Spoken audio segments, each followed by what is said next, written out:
Amados, a graça e a paz, amém? Quem está feliz com Jesus? Glória a Deus. Eu quero agradecer a oportunidade de poder também estar aqui nesta noite, assim como os meus colegas já vieram antes, trazendo uma palavra de Deus. E eu gostaria também de trazer uma palavra falando sobre a igreja primitiva. Essa vai ser a minha palavra nesta noite. A minha teologia não é uma teologia profunda. Eu vou falar de coisas simples e no final, se você quiser fazer uma pergunta, você vai ter liberdade para fazer isso. Amém? Vou falar daquilo que está escrito na Bíblia, que com certeza você conhece. Há alguns anos atrás nós estamos trabalhando nesse projeto chamado MIP, Modelo Igreja Primitiva, e está comigo, E não é somente eu e minha esposa, nós temos também alguns pastores que também fazem parte do nosso projeto, do projeto MIP. Quem faz parte? Cadê os pastores que estão aqui hoje? Pastor Leomar, com a pastora Branca, minha esposa, pastora Franci, pastor Pedro, pastora Rosinei. Quem mais? Pastor Walter, com a pastora Auristela, pastor Liberley, com a pastora Leteia. Quem mais? Creio que são esses. Somos um grupo de pastores que estão... pastor Roberto, cadê o Robertinho? Pastor Roberto também com a sua esposa. Temos alguns pastores, Tainã também lá em Manacapuru, alguns pastores. A ideia desse projeto, irmãos, era poder desenvolver um trabalho nosso, da nossa convenção, que falasse nossa linguagem. E aí, aos poucos, a gente foi trabalhando, estamos trabalhando ainda, não temos o material, o nosso material ainda não está completo, mas já temos bastante coisa. Eu queria passar para vocês alguns princípios fundamentais da igreja primitiva. Primeira coisa importante, irmãos, que nós precisamos ter como igreja, que isso aqui, não sei se você já viu em alguma empresa, obrigado. Quem já foi em alguma empresa que tem lá a visão, o próximo, que tem esses princípios bem definidos, visão, missão, visão e valores, amém? Quem já foi numa empresa? Geralmente as empresas, elas têm isso muito claro. Nós como igreja, nós também deveríamos ter essa definição muito clara. Qual é a missão da nossa igreja? O que realmente nós estamos fazendo? Para onde nós estamos indo? E aqui eu criei aqui, vamos fixar isso na nossa igreja, para que todos os membros da igreja entendam qual é a nossa missão, qual é a nossa visão e os valores. Vamos ler juntos aqui comigo? Missão. Vamos lá? Nossa missão consiste em obedecer às duas responsabilidades deixadas à igreja: ir por todo mundo, pregar o evangelho a toda criatura, fazer discípulos de todas as nações, batizando-os em nome do Pai, do Filho e do Espírito Santo. Viver nos dias de hoje a mesma visão vivida pela igreja primitiva, formando cristãos que sejam verdadeiros imitadores de Cristo. E os nossos valores: preservar na doutrina, ser revestido de poder e autoridade pelo Espírito Santo, viver em comunhão, sendo igreja, e servir a comunidade com graça e alegria. Esses seriam os nossos valores. O papel da igreja. É necessário fazermos algumas perguntas importantes para que a gente possa encontrar algumas respostas. O que é de verdade a igreja? Qual o papel da igreja no contexto cristão? Qual a responsabilidade do pastor com relação à igreja? E o que é mais importante? O que é mais importante? O crescimento numérico ou de qualidade? Vamos ler juntos aqui comigo? Tem muita coisa para a gente ler. Vamos lá, acompanhe aqui comigo, vamos lá. Para entender o papel da igreja no cristianismo, precisamos olhar alguns detalhes no Antigo Testamento. Primeiramente, o tabernáculo foi construído para o culto a Deus e sua glória representava sua manifestação entre os homens. A glória de Deus foi o diferencial em toda a história do povo de Israel. Mas o povo de Israel que estava no deserto era obstinado e a presença de Deus então estava machucando o povo. Para a gente poder entender hoje a igreja primitiva, a igreja primitiva do início, nós precisamos compreender alguns valores do Antigo Testamento. E uma coisa importante no Antigo Testamento foi que Deus estabeleceu a sua glória. O tabernáculo era o lugar da glória de Deus, amém? Em alguns momentos, e aí nós vamos ver lá em Êxodo capítulo 33, verso 3, Deus ele faz uma sugestão para o povo e diz: olha, se eu continuar no meio de vocês, eu vou machucar vocês, porque vocês são duros, porque vocês são inconsistentes, porque vocês continuam fazendo coisas erradas. O conselho de Deus, a vontade de Deus naquele momento, falando para Moisés, é: vou colocar um anjo à frente de vocês, vocês vão conquistar a terra prometida, mas eu não irei mais com vocês. Quando a glória de Deus está no meio do povo e o povo não busca e não tem a santidade devida, isso começou a trazer problemas. Então Deus disse: se você quiser, se tudo que você está buscando for bens materiais, então eu vou colocar um anjo diante de você, você vai conseguir o que você quer, mas eu não vou estar com você. Se Deus estivesse presente no meio do povo constantemente, o Senhor estaria trazendo juízo, machucando o povo. Se você voltar no capítulo 32, é o episódio de quando Moisés estava no monte e o povo estava adorando o bezerro. Quem conhece essa passagem? Naquele dia, quantas pessoas morreram? Vocês lembram? 3.000 homens e mulheres morreram. Deus disse: olha, é difícil, você tem que fazer uma escolha. Ou você se santifica para que eu possa andar na tua presença junto contigo, ou eu me afasto de você, porque senão eu vou continuar machucando você. Tudo tranquilo até aí? O profeta Ezequiel, já lá um pouco mais na frente, viu a saída da glória de Deus do tabernáculo. A gente precisa compreender isso. Ezequiel, capítulo 8, versículo 16, Ezequiel está no cativeiro e Deus leva ele em visão para Jerusalém, para ele ter uma visão, para ele ver o que estava acontecendo em Jerusalém. E ele diz: filho do homem, vem cá comigo, que eu vou te mostrar a abominação do meu povo. E ele começou a mostrar as coisas erradas que estavam acontecendo dentro do tabernáculo. No lugar onde deveria se adorar ao Senhor, estava se adorando outros deuses. E então a glória do Senhor começa a fazer um processo de retirada do tabernáculo. Quando nós vemos a história de Saul, nós vimos o primeiro Icabode. Lembra do Icabode? Icabod? Quem lembra o que é isso? A glória se foi. Aqui em Ezequiel está acontecendo o segundo Icabode. A glória do Senhor está saindo do seu lugar, do Santo dos Santos. Mas eu fiz questão até de deixar esse Ezequiel 8,16, eu não vou ler porque vai levar tempo. Uma das coisas importantes era que o povo estava adorando outro Deus, e eles deram a costa dentro do tabernáculo, dentro do santuário. A glória de Deus foi saindo devagarzinho no capítulo 10 de Ezequiel, versículo 4, saindo do Santo dos Santos para a entrada do templo. Então a glória do Senhor, que estava no Santo dos Santos, saiu e foi para a entrada do templo. Mas o povo não percebeu, principalmente os sacerdotes não perceberam. No versículo 19, saindo agora a porta oriental do templo. E no versículo 11, versículo 23, deixou a cidade de Jerusalém e a glória de Deus foi para o Monte das Oliveiras. Por que o povo não percebeu que a glória de Deus já não estava mais no tabernáculo?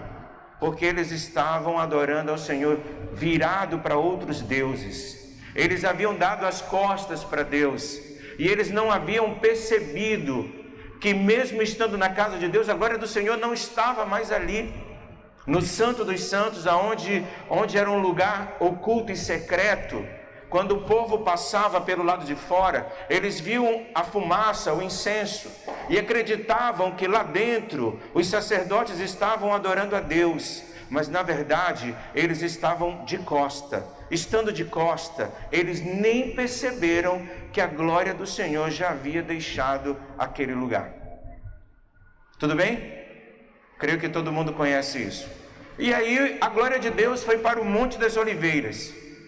Vamos ler aqui o versículo, algumas referências, porque há uma relação muito forte entre Jesus e o Monte das Oliveiras. Vamos lá, letra A, vamos ler comigo aí.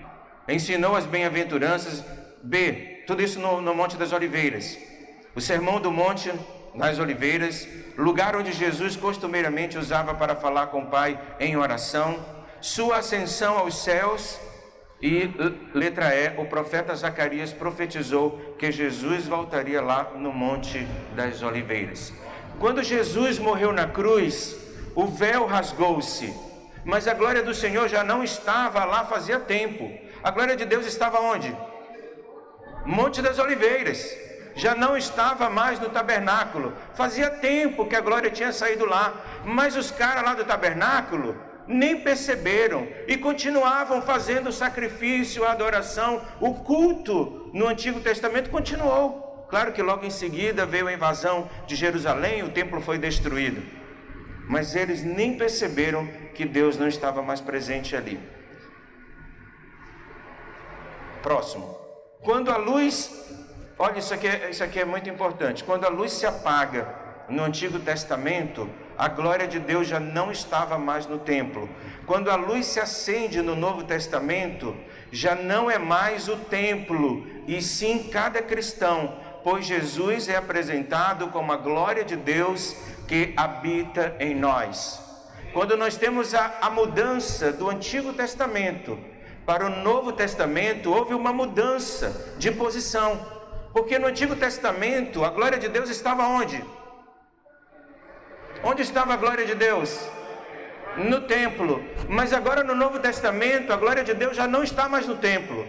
Onde está a glória de Deus agora? Onde está agora a glória de Deus?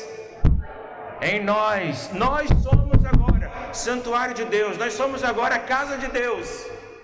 E houve essa mudança.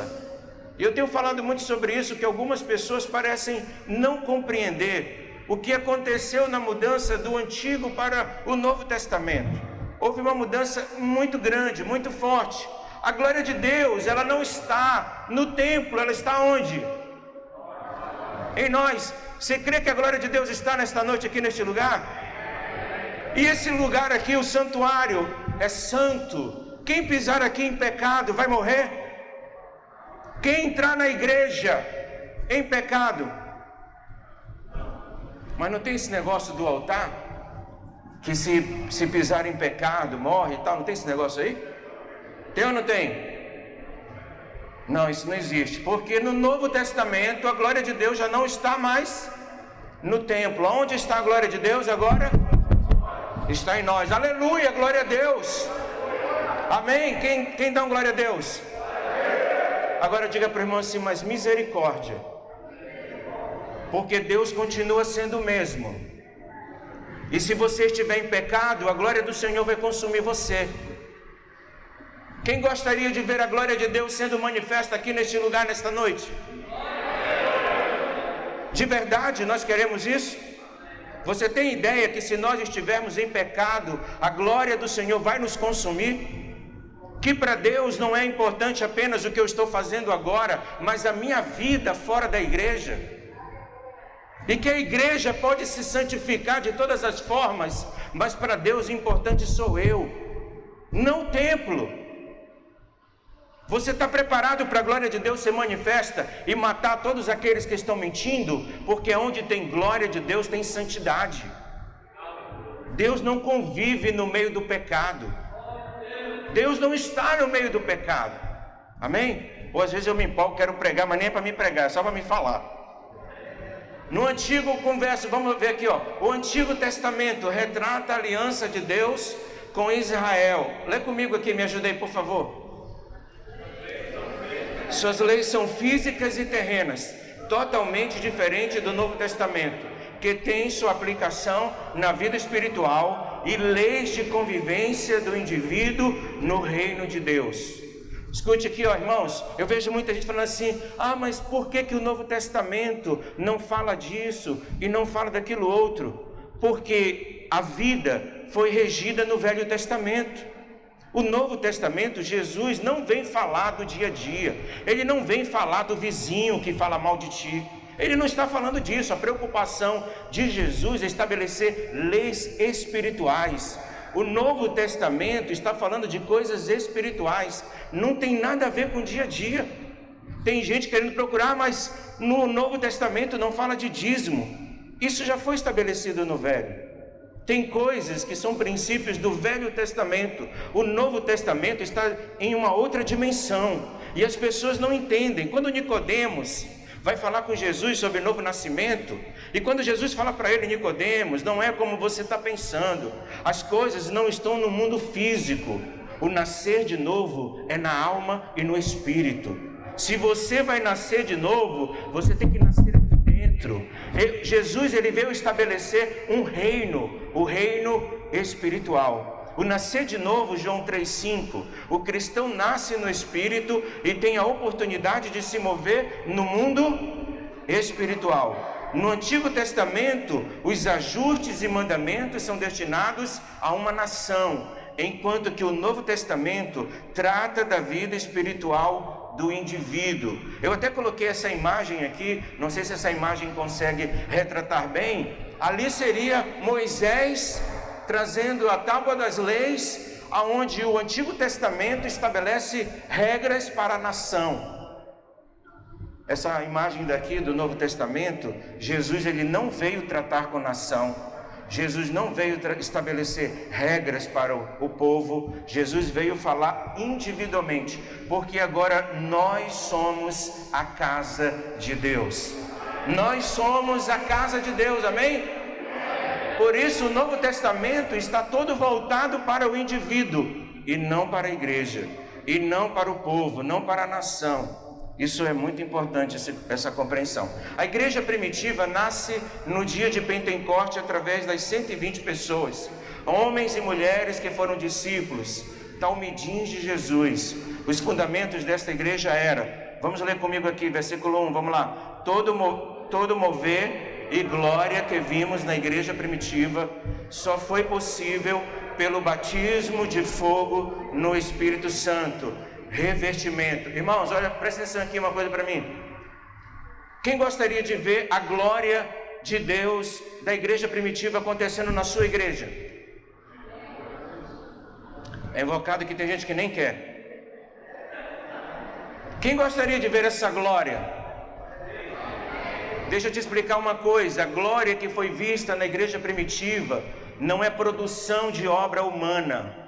Não existe nenhuma pessoa, nenhuma igreja, nenhuma instituição que seja capaz de reproduzir aquilo que aconteceu, porque aquilo não foi obra de homens, aquilo foi o poder de Deus sendo derramado. Aquelas 120 pessoas receberam, 120 pessoas. Às vezes a gente parece que lê o texto e parece que passa batido algumas informações importantes. Eu vi outro dia uma pessoa falando assim na igreja, que todo mundo vai ser batizado nesta noite, porque no dia de Pentecoste todos foram batizados.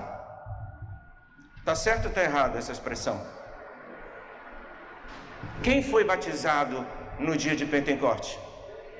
Os 120. 120 à toas que estavam perdidos, que foram encontrados por Jesus semana passada? Não. Quem eram esses 120?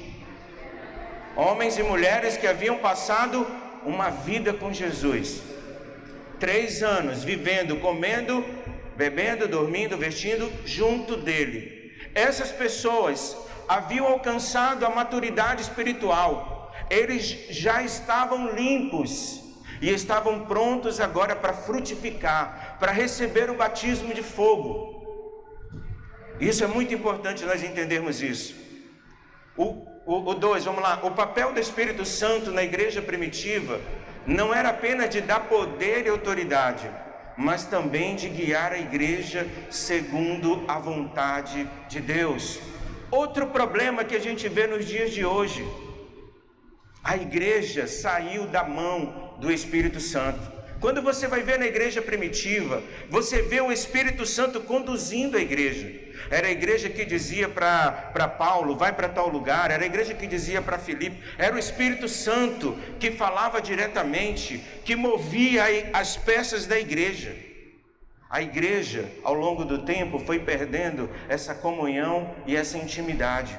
E o que a gente vê hoje é cada qual fazendo conforme sua cabeça. Cada um fazendo conforme sua opinião, porque eu penso, porque na minha opinião, porque o meu estudo, e porque isso não existia na igreja primitiva. As pessoas hoje não querem se sujeitar ao Espírito Santo e preferem tomar decisões da própria cabeça, porque eu li aqui o texto da Bíblia, e a Bíblia me mandou fazer isso. Nem sempre aquilo que você está fazendo é exatamente aquilo que Deus quer que você faça. O Deus que nós servimos é um Deus pessoal, Ele habita em nós. Foi para isso que Ele passou a habitar em nós, para poder nos guiar. Na igreja primitiva, você não vê apenas o mover de Deus, mas você vê Deus, através do Espírito Santo, movendo a igreja. Quem estava tomando as decisões? Quem era que estava tomando as decisões na igreja primitiva? Me ajudei, irmão? Exatamente, o Espírito Santo. 3, todos na igreja primitiva eram iguais, com chamadas diferentes, mas iguais em grau de importância para o bom funcionamento do corpo de Cristo. Se eu perguntar para você hoje, quem é a pessoa mais importante, o pastor ou o diácono? Se tivesse que matar um dos dois, e você tem que ficar com um, quem é o mais importante? O pastor ou o diácono? Eu sei que muitos vão responder que é o diácono, mas é Miguel. Na verdade, hoje, colocou-se, preste atenção, eu estou falando como era na igreja primitiva. Os apóstolos, eles viviam para servir a comunidade. Eles não eram melhores em nada, eles eram apenas parte do corpo. O cabeça sempre foi Jesus. Na igreja primitiva todo mundo era igual, não tem esse negócio de mais importante ou mais especial. Isso, depois eu vou mostrar para você o prejuízo que isso traz para dentro das igrejas hoje.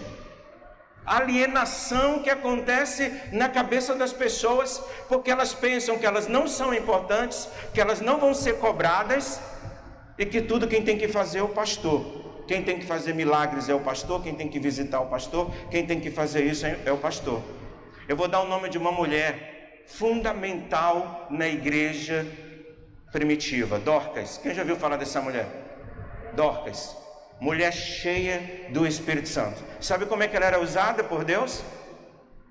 Exatamente, vocês estão devagar, mas é isso aí, é através da costura. Ela costurava. Sabe o que é uma pessoa tão importante que morre? Que eles chegaram com o apóstolo Pedro, e cada uma das mulheres traziam as roupas e diziam: olha o que essa mulher fez para mim, olha o que Dorcas costurou para mim. Se um de nós morresse, tu acha que alguém ia reclamar com Deus e dizer: Senhor, levanta de volta esse pastor, olha o que ele fez por mim? Os valores estão invertidos. Na igreja primitiva todo mundo era igual, todo mundo servia conforme a sua capacidade. Deus te deu o dom de cozinhar, então você vai cozinhar, vai servir a comunidade com o talento que você tem. Você é importante, Deus chamou você com um propósito. Na igreja primitiva os dons estavam distribuídos no meio da igreja e todo mundo era igual. Quem tem sentido dificuldade na sua igreja de fazer a obra de Deus? Vocês não levantam a mão, mas lá no Tancredo Neves eu tenho.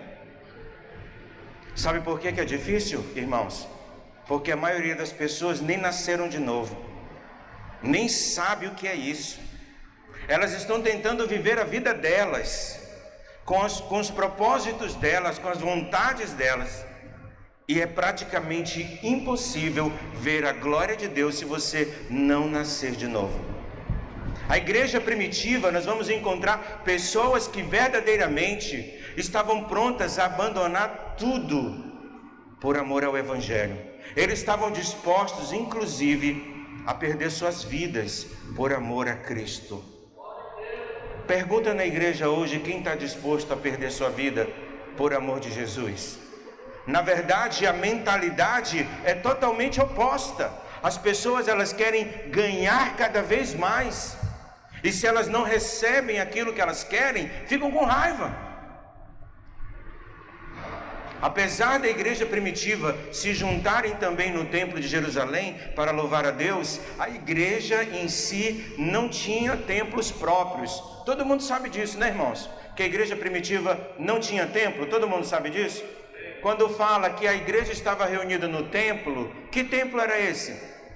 Eles estavam reunidos aonde? No templo de Jerusalém.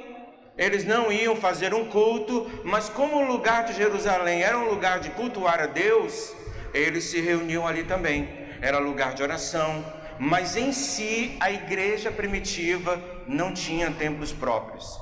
Assim como todos os discípulos de Jesus foram ensinados por ele, menos teoria e mais prática, a igreja primitiva também discipulou a próxima geração. Estes homens foram conhecidos como pais da igreja. Quem já ouviu falar dos pais da igreja? Quem sabe que houve um grupo de homens que foram chamados de pais da igreja? Houve o tempo dos apóstolos, e quando esses apóstolos morreram, vieram seguidamente grandes homens que foram chamados de pais da igreja. Houve um discipulado, houve uma transmissão de conhecimento e de valores. E aí esses homens fizeram toda a diferença. Período, aí veio, eu estou fazendo aqui um resumo, tá, irmãos? E aí, depois da igreja primitiva, vem o período da perseguição. Nós temos o primeiro momento em Atos 9, 1, 2, onde os próprios judeus, no caso aqui é Paulo, tem carta para perseguir os cristãos. Nós temos o evento de Nero. Quem conhece a história de Nero? Nero deu uma louca, incendiou Roma, porque ele queria fazer uma reconstrução, vocês sabem disso? E quando culparam Nero, para quem que ele jogou a culpa? Por os cristãos. Por isso que os cristãos eram incendiados, porque do mesmo crime que você tinha cometido, você seria castigado. Como o crime era incêndio em Roma, os cristãos eram incendiados. E aí veio uma perseguição muito forte em 64 depois de Cristo, feito por Nero. Nós temos depois Plínio, o jovem, quando foi enviado para Bitínia, Ásia Menor, pelo imperador Trajano, entre 109 e 111 depois de Cristo. Depois nós tivemos os imperadores Décio, Valeriano e Diocleciano, que realizaram grandes perseguições. Eu vou avançar que eu estou atrasado. Constantino, aí nós vamos chegar lá no período aonde Constantino proclamou o Edito de Milão, lei que garantia liberdade em 313. Muita gente fala que foi Constantino, mas você sabe que Constantino, ele só fez o quê? Qual foi o papel de Constantino na história? Foi ele que oficializou o cristianismo como universal e da igreja romana? Não. Ele fez o quê? Ele deu a liberdade. A partir de hoje, nós não vamos mais perseguir os cristãos. O Edito de Milão, em 313, deu liberdade para que os cristãos pudessem professar a sua fé. O primeiro concílio de Nicéia, convocado pelo imperador romano, foi em 325 depois de Cristo. O imperador Teodósio I fez através do Edito de Tessalônica e tornou o cristianismo niceno, universal, único, a única religião autorizada em todo o Império Romano. Isso no ano de 380 depois de Cristo. A Igreja Católica realizou vários concílios ao longo da história que fundamentaram a sua crença e fé. Algumas características dessa nova igreja, aqui começa o problema. Quando você vai comparar a igreja primitiva com a igreja que vai surgir agora por essa unificação, e aí você vai perceber muitas diferenças importantes que foram tirando a igreja primitiva fora do contexto. Primeiro, criação do papado como líder supremo da igreja. Os bispos da época das igrejas se reuniram e decidiram então institucionalizar o papado e consideraram Pedro como o primeiro papa, e aí vieram fazendo a sequência, e isso foi um dos grandes problemas. Hoje não tem o papado, mas hoje tem o apóstolo e tem o pastor também, que isso é uma instituição da igreja de Roma. 2, criação de templos e liturgias nas missas. Veja, a igreja romana começou então a estabelecer que em todos os lugares aonde ela dominava deveria ser construído uma igreja, e ela estabeleceu toda uma liturgia. Sabe aquele negócio de você ser casa de Deus, ser templo do Espírito Santo? Acabou-se. Agora você era um pecador miserável que ia assistir uma missa e você nem entenderia o que iria ser dito. Quem já ouviu uma missa no canto gregoriano e falado em latim? Que alguns padres começaram então a celebrar a missa no latim, em lugares onde o latim não era a língua falada. É bonito, é ou não é? Quem já viu uma missa em latim, canto gregoriano? É lindíssima. O detalhe é que tu é um passageiro, tu não sabe o que estão dizendo. E aí a Igreja Católica quebra um princípio fundamental do Novo Testamento, porque agora ela tira a autoridade do indivíduo e volta para onde? Para o templo. A Igreja Católica tenta acender uma luz que já estava apagada. O templo agora é lugar de reunião, e agora nós vamos fazer no templo todo o cerimonial. Não importa se na segunda, na terça, tu mata, rouba, faz o que quiser. O importante é você ir na missa, você fazer parte dali. Você é um Zé Ninguém. Você não tem acesso a nenhuma leitura, você não conhece nada. E a Igreja Católica começou então a estabelecer suas regras, alienando completamente o povo de Deus, fazendo com que as pessoas não fossem mais templo de Deus, não houvesse crescimento e nem propósito. Qual é a missão? Ir para a missa. Se você assistisse à missa, você estava bem. Criação 3, vamos ler comigo aqui por favor. A criação dos 43 dogmas, 7 sacramentos como base da fé, vários costumes e festas pagãs foram inseridas como parte do cristianismo para atrair outros povos para si. Todo mundo sabe que quando Roma pega o cristianismo, ela insere algumas festas pagãs como forma de atrair esses povos que ainda não eram cristãos, uma maneira deles aceitarem a dominação cristã. Se você olhar a história, você vai ver que Roma se utilizou do cristianismo como uma forma de manipular o poder. Roma utilizou do cristianismo uma maneira de dominar os povos conquistados. Quem não se tornava cristão era morto. E se você quisesse continuar, você tinha que ser crente. Muito legal dessa forma, né? Próximo.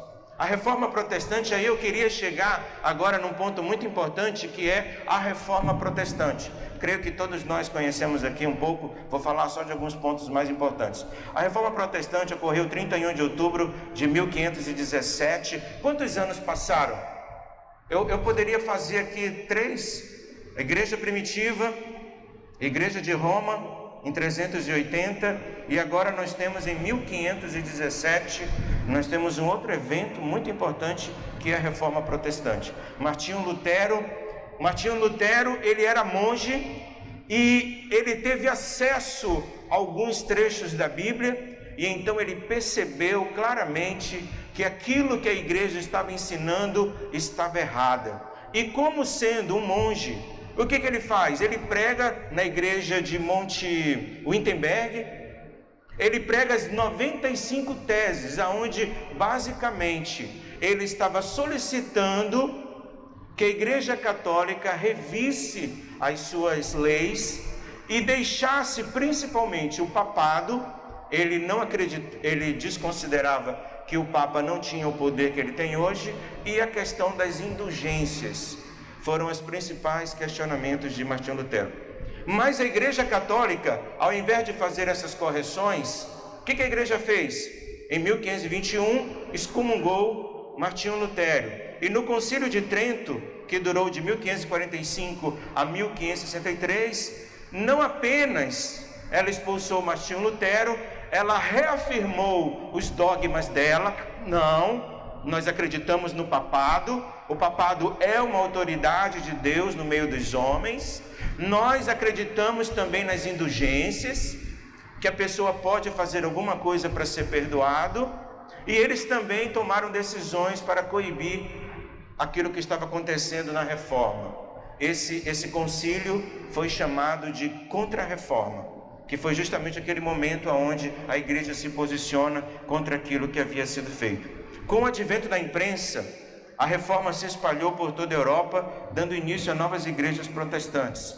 Um ponto importante é que Martinho Lutero nunca teve a intenção de iniciar uma nova igreja. Se você lê a história de Martinho Lutero, ele não estava querendo dividir a Igreja Católica.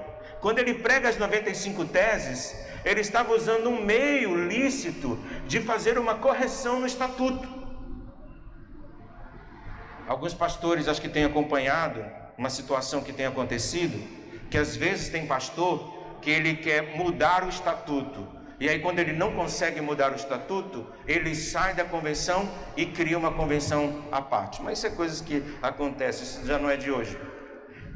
Mas uma coisa importante que os escritos todos mostram, que Martinho Lutero não tinha a intenção de criar uma nova religião. Ele estava apenas querendo corrigir, fazer uma reforma, um ajuste na Igreja Católica. Diante de todo o cenário político e da Igreja Católica, os reformadores fizeram aquilo que eles podiam, e muitos foram perseguidos e mortos na defesa da lei.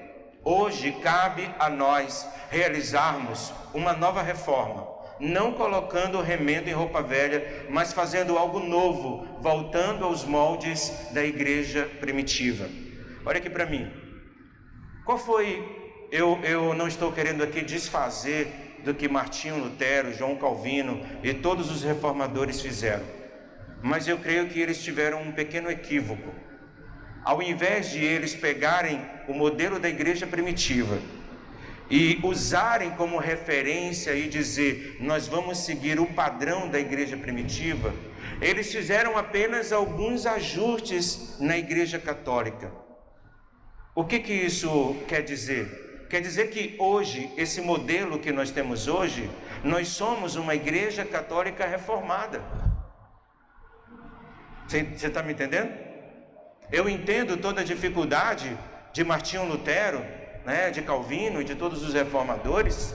Era o que dava para fazer naquele momento. Mas hoje nós temos a compreensão de que a Igreja Católica, esse modelo que nós temos hoje, pastor França até falou, modelo romanizado, esse modelo não condiz com a palavra. Quando você lê a Bíblia, você vai ver muitas divergências de como era a igreja primitiva e como nós fazemos hoje. Cabe a nós hoje realizar, como eu falo aqui, uma nova reforma, porque hoje nós temos acesso à palavra. Nós conhecemos o que estava acontecendo na igreja primitiva, e eu acredito, tenho fé de que os escritos da igreja primitiva não são apenas uma história contada. Eu creio que aquilo pode ser vivido nos dias de hoje. Jesus prometeu que no nome dele nós faríamos coisas maiores que a que ele mesmo fez. Mas parece que tem alguma coisa desconectada, porque nós estamos falando de milagres e os milagres não estão acontecendo. Nós nos tornamos hoje contadores de história. Não vai ficar bravo comigo, porque eu estou apenas falando a palavra.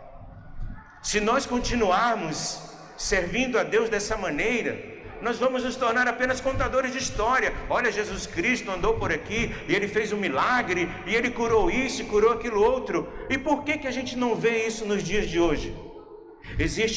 Se você estudar um pouquinho da teologia, você vai ver que existe um grupo de teólogos, os desconstituídos. Me ajudei. os continuistas e os descontinuístas.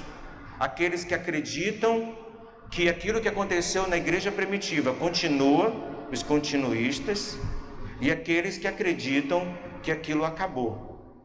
Quem acredita que continua? Quem acredita que aquilo acabou? Quem não acredita em nada? Quem acredita que continua? E por que nós não estamos vivendo isso hoje? Você concorda que tem alguma coisa errada? Se você acha que é normal, vou falar para você que não é, tem alguma coisa errada. Vamos aí para a próxima. Precisamos rever, cadê aí? Aí ó, vamos ler junto aqui comigo aí, meu tempo está acabando. Precisamos rever nossa doutrina acerca do Espírito Santo, pois com certeza, sem uma busca incessante e verdadeira por Ele, jamais veremos o fruto em nossas vidas e no meio da igreja. Precisamos devolver o comando da igreja para o Espírito Santo, como acontecia na igreja primitiva. Irmãos, eu vejo hoje muita gente falando eu falei aqui no começo, que só seria possível viver o que aconteceu na igreja primitiva se nós tivéssemos novamente um derramar abundante do Espírito Santo. Concordam comigo? Sem esse derramar é impossível. Mas como é que nós vamos buscar esse derramar se nós nem entendemos quem é o Espírito Santo? Se muitos de nós ainda vivem naquela cultura que se você não falar em línguas, você não foi batizado. Uma cultura antiga, que não pertence a nós. Como é que Deus vai fluir? E aí muitas vezes nós fazemos cultos de oração para buscar a glória de Deus. Deixa eu te falar, nós somos a casa de Deus. Eu nunca vou ver um mover acontecendo na igreja quando no domingo, ou na terça-feira, ou na quinta, não sei qual é o dia de culto na sua igreja, você vai buscar o Espírito Santo. O Espírito Santo não é uma pessoa para você buscar no dia que você quer. O Espírito Santo, ele foi deixado para viver em nós, para habitar em nós, para termos comunhão todos os dias com Ele. Nem era para vocês baterem palma, mas tudo bem. Precisamos colocar, eu estou atrasado. Vamos lá, me ajuda aí. Precisamos colocar nossa forma na pregação do Evangelho, nossa força na pregação do Evangelho, e fazer discípulos de Jesus, como Ele fez com a igreja primitiva também fez. Um diferencial da igreja primitiva era que Jesus estava multiplicado no meio do povo, através da vida dos discípulos. Não podemos ser apenas ouvintes ou estudiosos da palavra, mas precisamos ser como Ele. A primeira coisa é entender o que Jesus veio fazer, como Ele fez e qual era a sua missão. Jesus declarou que Ele era o Messias, pois já tinha recebido o batismo de fogo e sabia exatamente qual era a sua missão. Podemos então dizer que Jesus frutificou em seu ministério. Nele estava contido os dois fundamentos da frutificação. Letra A: Ele alimentou as multidões de todas as formas, e não apenas com comida, mas também anunciando as boas novas, levando esperança, perdão e paz e amor. Qual é a nossa responsabilidade hoje como igreja? Falar de Jesus ou ser igual a Jesus? Para me ser igual a Jesus, olha aí, acabou meu tempo. Para ser igual a Jesus, eu precisaria pelo menos saber o que Jesus fez. Qual era a missão dele? Se você não entendeu o que Jesus fez, e nós podemos dizer que basicamente Jesus, ele frutificou, ele tinha o alimento, ele alimentava as multidões. Jesus, ele viveu para o templo ou para as pessoas? Jesus, ele viveu para a igreja ou para as pessoas? Me ajudei, irmão? Para a igreja ou para as pessoas? Jesus, ele cuidava das pessoas. Ele alimentou as multidões, e não apenas com comida, mas com esperança, com alegria, com paz. Jesus, ele serviu a multidão. Nós podemos encontrar isso. E a letra B, ele também carregou a semente da continuidade. Chamou 12 homens para caminhar mais junto de si. Viveu com eles durante 3 anos para serem preparados para continuar o seu ministério através do discipulado. Jesus, você sabe que ele era judeu. Algumas pessoas acreditam inclusive que Jesus era do farisaísmo, era membro do fariseu. Isso aí é um detalhe à parte. Mas o que é importante nós percebermos que Jesus, ele se utilizou de uma cultura da época chamada Talmidim. Quem conhece, já ouviu falar do Talmidim? O Talmidim era um garoto que era escolhido desde a infância, e conforme ele ia se desenvolvendo, o mestre, o rabino, ele selecionava um grupo de jovens, de adolescentes que haviam se destacado para estarem perto dele sendo ensinados. A cultura diz, havia uma cultura que dizia que o discípulo do Talmidim, ele deveria sempre estar coberto com a poeira do mestre. Ele deveria andar tão próximo que quando o rabino colocasse o pé na areia, a poeira levantava e pegava no discípulo. O desafio do Talmidim, irmãos, não era apenas aprender o que o mestre sabia. Ele tinha que ser igual ao mestre.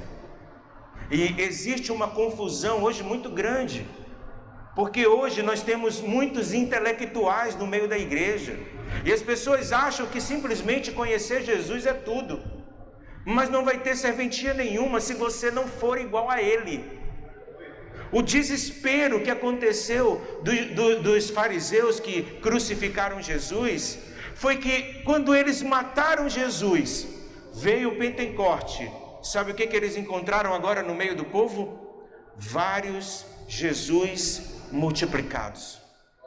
No capítulo 4, versículo 13, falando diretamente para Pedro, eles dizem: verdadeiramente esse homem esteve com Jesus. O discurso de Pedro era igual de Jesus. Pedro agora estava fazendo os mesmos milagres que Jesus. Pedro havia curado aquele homem que estava doente no Templo Formosa. Ser igual a Jesus, esse era o desafio na igreja primitiva. Não é simplesmente falar as palavras de Jesus. As pessoas hoje usam o nome de Jesus como se fosse um nome de efeito, uma palavra mágica, que eu falar em nome de Jesus vai acontecer alguma coisa. A igreja primitiva não vivia assim. As pessoas eram treinadas para serem igual a Jesus. E hoje, dentro da igreja, nós estamos encontrando pessoas que falam de Jesus, especialistas em Jesus, mas que quando termina o culto, não tem vida com Jesus. O pastor Gevan até falou de muita gente que às vezes na emoção cai no chão, fala em línguas, faz aquele caqueado todo. Quando levantou, continua igual, porque não houve uma mudança. O Novo Testamento fala de Deus habitando dentro de mim. A mudança tem que acontecer dentro de mim. O batismo vai acontecer quando eu for transformado pelo Espírito Santo de Deus. Eu queria poder aprofundar mais, mas não dá. Entre muitos interpretadores, entre muitas interpretações, podemos dizer que o objetivo de uma árvore é frutificar, mas sabemos que o momento em que a semente é lançada no chão, até o dia da frutificação, tem um intervalo, um tempo em que a árvore vai crescer até o ponto de ser capaz de gerar frutos, alcançando sua maturidade, se tornando capaz de cumprir o propósito para o qual foi criada. Quando uma árvore, entenda aqui esse princípio da frutificação. Quando uma árvore frutifica de forma natural, ela carrega duas coisas através do seu fruto. Primeira coisa, vocês estão vendo vocês conseguem encontrar que existem duas coisas aqui? Ela tem alimento? Tem ou não tem? Todo fruto, ele tem que ter alimento. E ele tem que ter o que também? Semente. Para que serve o alimento? Para nós comermos. E para que serve a semente? Hã? Exatamente. Mas hoje podemos encontrar uma grande produção de frutos que não carregam a semente, modificados geneticamente. Isso ocorre para atender uma demanda de consumo. Uma árvore que produz dessa forma está apenas alimentando o presente, mas matando o seu próprio futuro. Quem já pegou um mamão assim, que não tem uma semente? Quem já pegou? É bom? É, né? Quem gosta de comprar uva sem semente? Rapaz, é muito doce. Vai que é uma beleza. Você não tem que tirar o caroço. Para efeito de consumo, tá certo? Mas para efeito de manutenção do fruto, tá errado? Tá, porque ela vai alimentar as pessoas, mas ela não vai ter continuidade. E se fosse ao contrário? E se a árvore produzisse apenas semente? Ela estaria garantindo a sua preservação, mas deixaria de cumprir o propósito para qual foi criada, servir de alimento. Então ela também deixaria de ser útil. Jesus amaldiçoou a figueira por não ter fruto, por não poder alimentar. Um crente saudável é aquele que carrega o fruto que alimenta as pessoas e que prepara novas pessoas para também frutificar. Um crente que se ocupa em toda a sua vida cristã em apenas frequentar cultos na igreja, ainda que seja fiel a isso, não serve à comunidade e também não cuida de ninguém, falha completamente em seu propósito de ser cristão. Tem pessoas que estão hoje dentro da igreja, se acostumaram simplesmente a vir na igreja. Você está sendo bênção na vida de quem? Você está sendo alimentado por quem? Aí eu volto lá para o exemplo de Dorcas. Dorcas, ela estava alimentando as pessoas com o dom que ela tinha. Jesus, ele alimentava as pessoas com o poder que também estava nele. Mas infelizmente tem pessoas que se conformaram em ser apenas assistidores de culto. Podemos encontrar muitas pessoas com muitos anos de igreja, mas que se comportam como novos convertidos.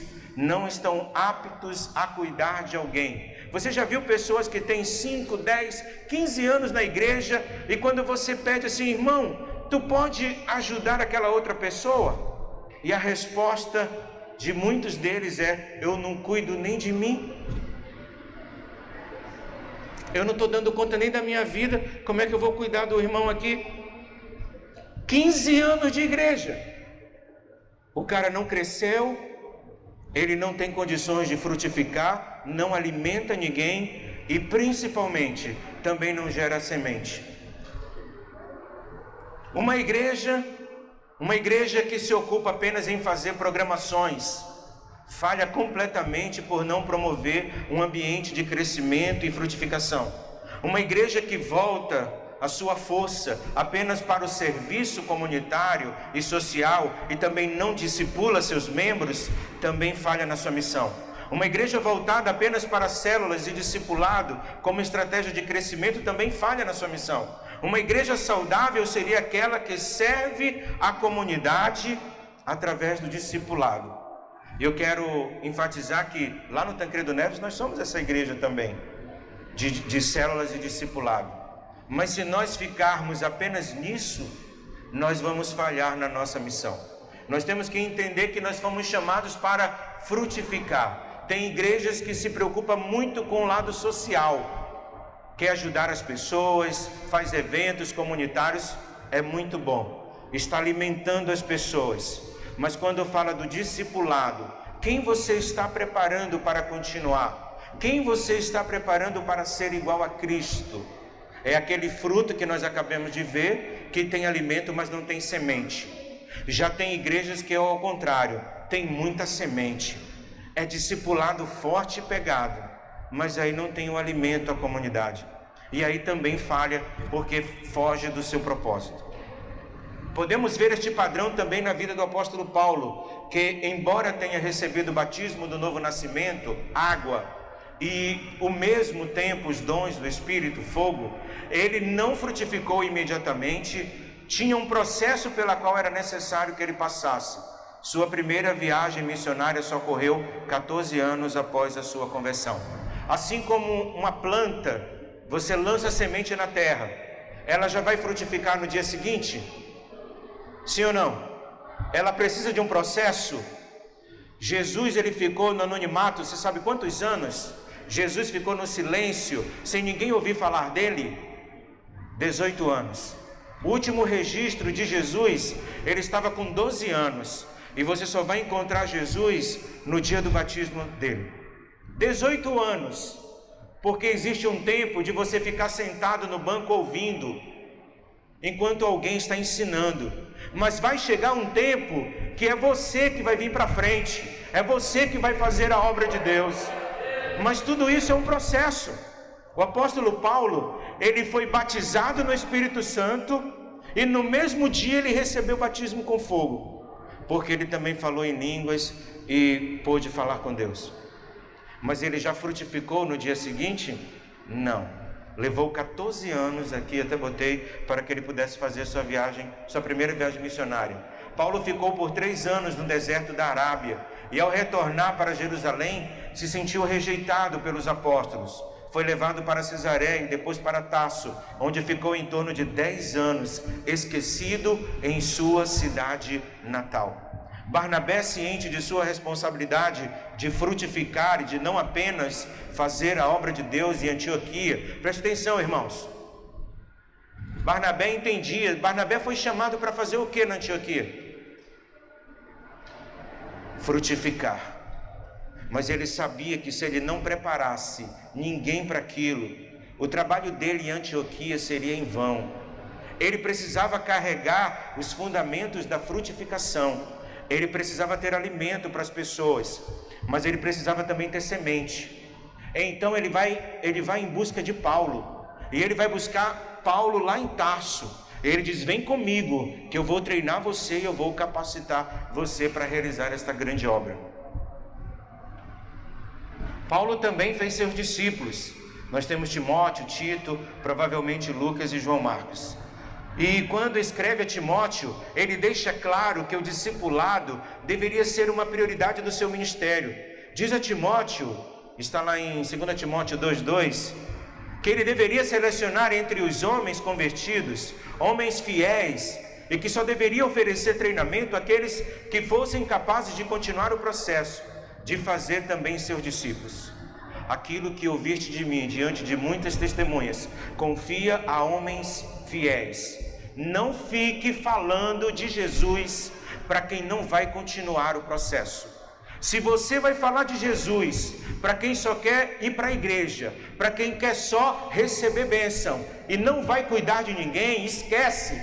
Seleciona homens fiéis que sejam capazes de também transmitir a outras pessoas. Paulo estava garantindo a continuidade do discipulado. Podemos dizer que este padrão foi continuado pela igreja primitiva. E quando o evangelho foi levado a outros lugares, o padrão da pregação do evangelho, acompanhado do discipulado, se manteve forte, garantindo um cristianismo duradouro. Os apóstolos de Jesus não apenas continuaram o ministério de Jesus, como também ensinaram a continuar a obra. Nós temos aí aquilo que eu falei dos pais da igreja. Pastor, mas aí Pedro foi discípulo de Jesus. Pedro cuidou de alguém? Aí nós vamos ver os pais da igreja. Clemente de Roma, quem já ouviu falar desse homem? Um grande homem que deu continuidade ao ministério na igreja primitiva. Clemente de Roma foi bispo e a tradição diz que ele foi discipulado por Paulo. Se você ler Filipenses capítulo 4, versículo 3, você vai ver Paulo fazendo menção de Clemente. E ele foi muito importante, é considerado um dos pais da igreja primitiva. Não apóstolo, pai, é a segunda geração. Inácio, quem já ouviu falar de Inácio de Antioquia? Inácio de Antioquia, na Síria. Algumas tradições dizem que Inácio foi separado para o ministério pelo apóstolo Pedro, ensinado também por João. O DNA de Jesus estava tão forte. Quem conhece a história de Inácio, você sabe que Inácio ficou preso por muito tempo.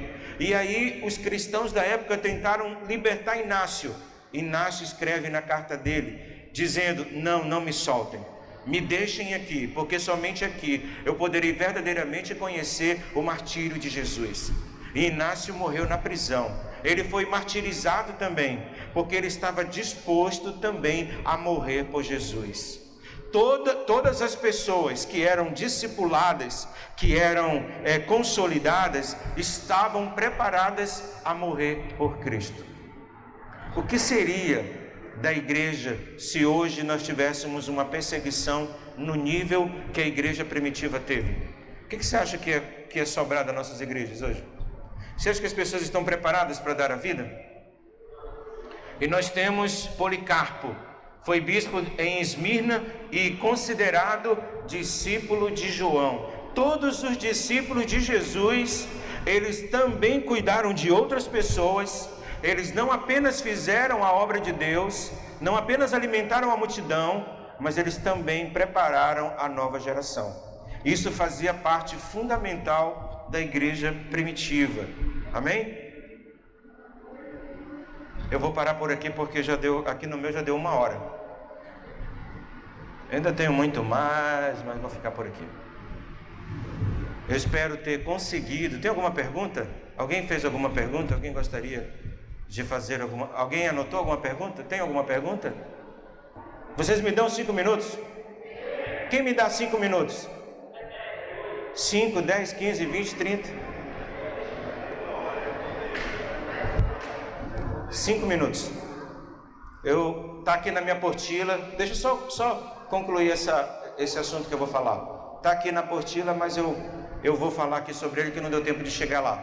Batismo no Espírito Santo. Se a gente olhasse essas cadeiras aqui, eu já contei, tem 6 cadeiras. Uma pessoa que quando aceita Jesus, ela começa, nós poderíamos dizer que ela é uma criança na fé. É isso ou não? Ela teve uma experiência com o Espírito Santo? Sim. Os discípulos, eles também tiveram essa primeira experiência. E quando Jesus fala de nascer de novo, ele fala de ser batizado, de receber nascer na água do Espírito. Diga comigo, água do Espírito. Água do Espírito. No Antigo Testamento havia uma bacia de bronze na entrada do tabernáculo, na entrada do lugar santo. E o sacerdote, ele precisava lavar as mãos e os pés, porque se ele entrasse de qualquer jeito, ele seria morto. O primeiro batismo do nascer de novo foi o batismo que Jesus falou, que era o batismo da água, porque todos nós precisamos ser lavados. Mas isso é um processo. E se a gente falasse aqui do processo que Jesus fez com os discípulos, até eu chegar à idade adulta, de frutificar, aí eu receberia o revestimento. Mas aí esse revestimento é o mesmo representado pelo mesmo Espírito Santo que é água? Não. Agora, qual é o batismo? É fogo. O segundo revestimento, o segundo batismo, é apresentado como batismo de fogo. O que a gente viu no dia de Pentecoste foi o batismo de fogo. Eles já haviam recebido a primeira experiência. Jesus soprou sobre ele o Espírito Santo. E João capítulo 15, versículo 3, Jesus diz: vós já estáis limpos pela palavra que vos tenho falado.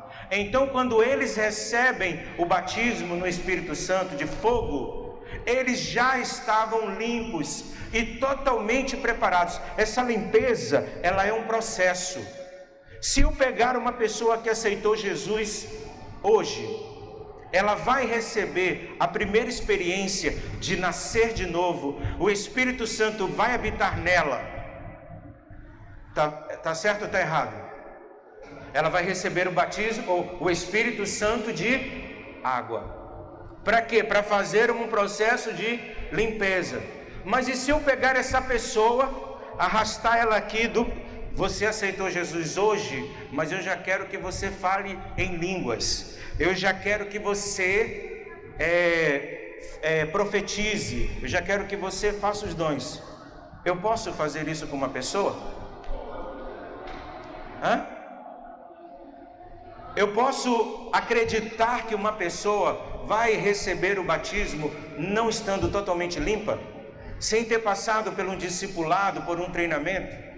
Como que uma pessoa vai receber a glória de Deus ainda estando suja? Se a glória de Deus viesse, imediatamente morreria. Porque a mesma santidade do Antigo Testamento continua nos dias de hoje. Você poderia perguntar assim: pastor, tem coisas erradas no meio da igreja? Tem ou não tem? E por que as pessoas não morrem? E por que as pessoas continuam fazendo? Tem pastores tendo amantes e vem no altar e prega a palavra e tudo continua igual. Por que essas pessoas não morrem? Porque a glória, o famoso Icabod, a glória do Senhor já se afastou. E aí o que você fizer ou deixar de fazer, tanto faz. Porque na igreja primitiva, o cara tentou contar uma mentira, Ananias e Safira.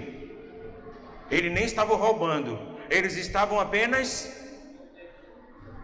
Não é isso? Qual foi o pecado de Ananias e Safira?